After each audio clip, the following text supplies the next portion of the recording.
Hello, everyone, and welcome. Today, we're talking about workplace retaliation and its impact on mental health. My name is Ashley Matthews Marks, and I'm the founder of HR Compliance with Ash. I create this video to recognize Mental Health Awareness Month, and more importantly, to bring attention to how workplace retaliation affects both employees and organizations. In this video, we'll cover what retaliation is, how it impacts mental health, employees' rights, the risk it creates for organizations, and what employers can do to prevent it. Before we go any further, it's important to understand one key question. What is workplace retaliation? Workplace retaliation happens when an employee experiences negative treatment after engaging in what is known as protected activity. This can include reporting discrimination or harassment, requesting a reasonable accommodation, participating in an investigation, or raising compliance or ethics concerns. Instead of being supported, the employee may experience actions like discipline, exclusion, changes in responsibilities, or other forms of negative treatment. And this is important. Retaliation is the most frequent filed claim with the Equal Employment Opportunity Commission, or EEOC, and while retaliation is often misunderstood, its impacts can be serious, especially when it comes to mental health. And while retaliation is often discussed from a legal standpoint, it can also have a very real impact on the employee's mental health. Retaliation can contribute to increased anxiety and chronic stress, depression symptoms, and even sleep disruption. It can also lead to a loss of trust in the workplace and create fear around reporting future concerns. And that's where the risk grows, because when employees are afraid to speak up, issues often go unaddressed. In more serious cases, retaliation can contribute to PTSD-related symptoms, especially when the experience is ongoing or severe. So, here's a question for you. Did you know that some mental health conditions may qualify as disabilities under the Americans with Disabilities Act, or ADA? So yes, some mental health conditions can qualify as disabilities under the ADA. It depends on how the condition impacts an individual's daily functioning and major life activities. Examples can include conditions such as major depression, anxiety disorders, post-traumatic stress disorder, and bipolar disorder. Now, it's important to understand not every condition automatically qualifies, and each situation is evaluated on an individual basis. But when a condition does qualify, employees may have the right to request reasonable accommodations. This is done through what is known as the interactive process, a collaborative discussion between the employee and the employer to identify appropriate support. So, if you feel that you may be experiencing retaliation, what are some things you can do to protect yourself? One of the most important steps is documentation. Keeping records of workplace changes, conversations, and communications. You should also save performance feedback and timelines, especially if there are sudden changes after you engage in protected activity. It's important to report concerns through the appropriate channels such as HR, ethics hotlines, or designated complaint processes. You may also want to review your organization's internal policies and complaint procedures so you understand the process and your options. And most importantly, make sure you understand your rights under the EEOC protections, including your right to engage in protected activity without retaliation. Before we move forward, it's important to note that this information is provided for educational purposes only and should not be considered legal advice. Now, let's take a look at how retaliation impacts the organization.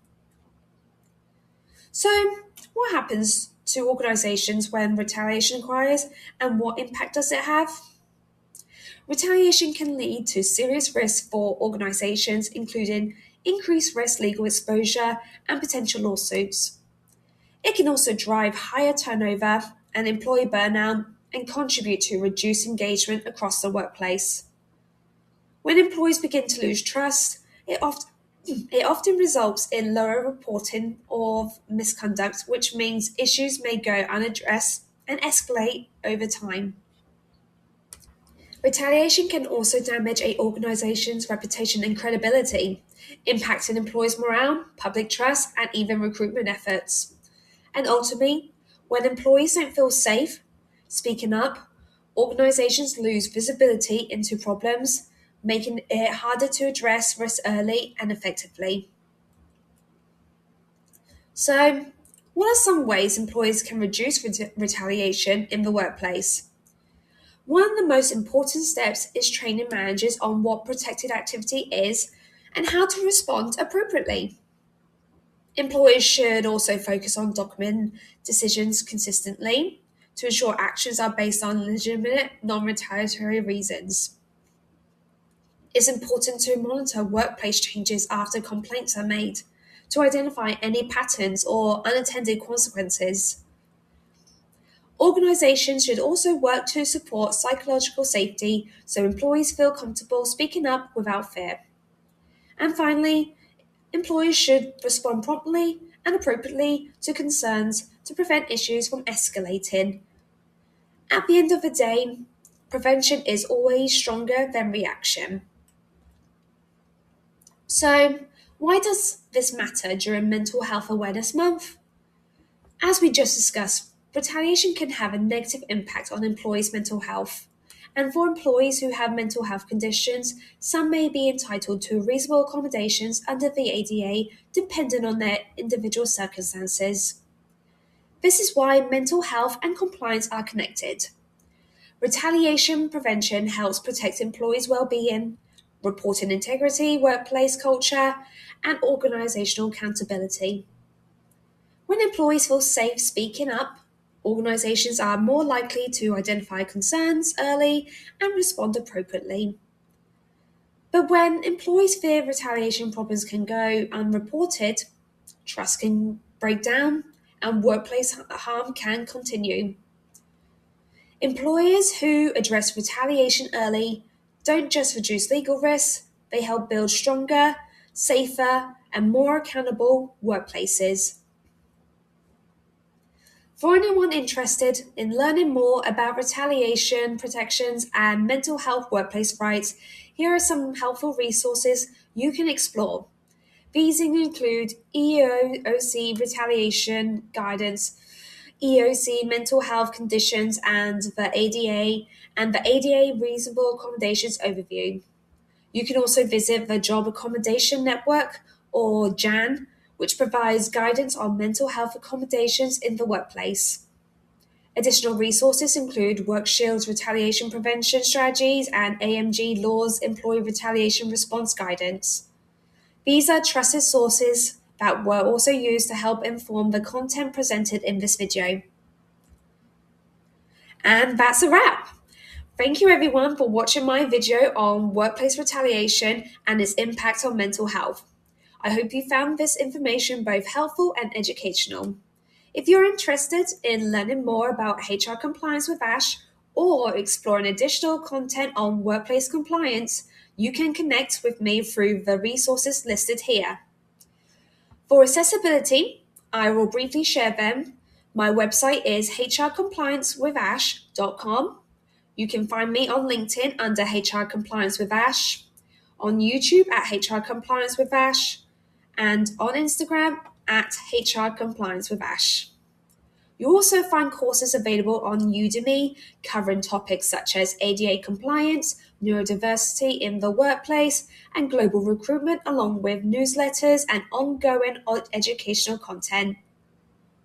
For those interested in connecting or exploring training partnerships, LinkedIn is the best place to reach out to me.